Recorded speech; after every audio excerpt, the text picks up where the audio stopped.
Truth number 1. There is suffering. The first truth is the fact of suffering, dissatisfactoriness, misery.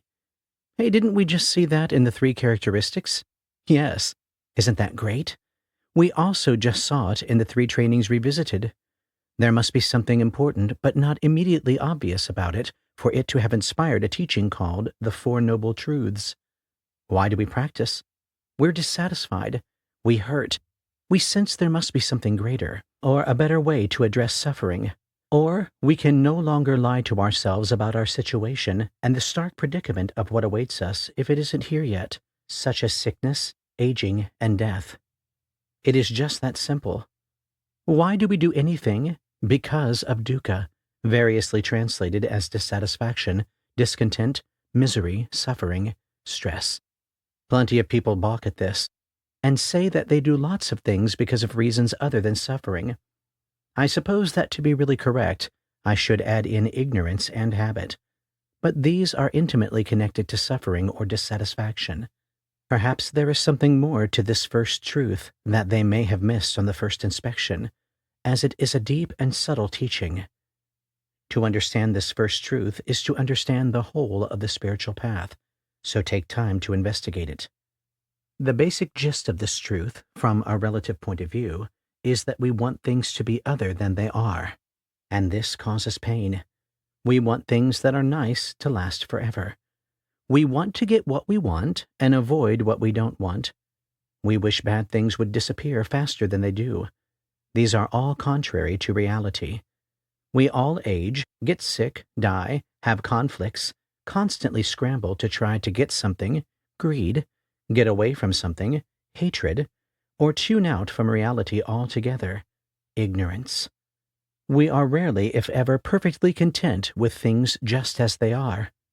These are the traditional, relative ways in which suffering is explained.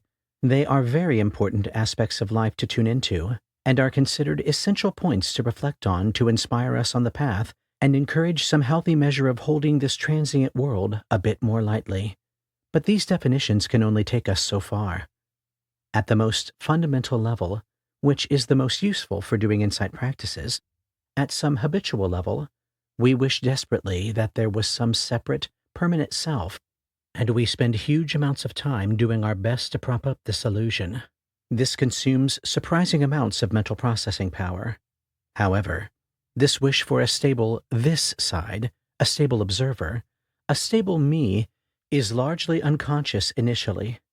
Our job is to make it conscious so we can see what it is doing and how that feels. For this largely unconscious process to function, we habitually ignore much useful sensate information about our reality and invest our mental impressions and simplifications of reality with more power and importance than they necessarily have.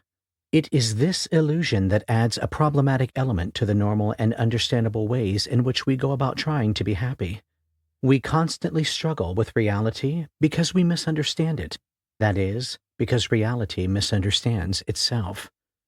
So what else is new, we might say? Good point. It isn't new, is it? This has been the whole of our life. The big question is there some understanding that can make a difference in my experience? Yes. Or we wouldn't be bothering with all of this. Somewhere in the depths of our being, there is a little voice that cries, there's got to be another way. We can find this other way. Connecting with the truth of suffering can be very motivating for spiritual practice. Most traditional discourses on the Buddhist teachings begin with this. More than just motivating for spiritual practice, tuning into suffering is spiritual practice. Many people start meditating and then get frustrated with how much suffering and pain they experience, never knowing that they are starting to understand something important about themselves and reality. They cling to the ideal that insight practices will produce peace and bliss, and yet much of what they experience is challenging. They don't realize that things on the cushion tend to get worse before they get better. Thus, they get nowhere, as they reject the very truths they must deeply understand to obtain the peace they are seeking. They reject the valid insights that they themselves have gained through valid practice. I suspect that this is one of the greatest and most common stumbling blocks on the spiritual path.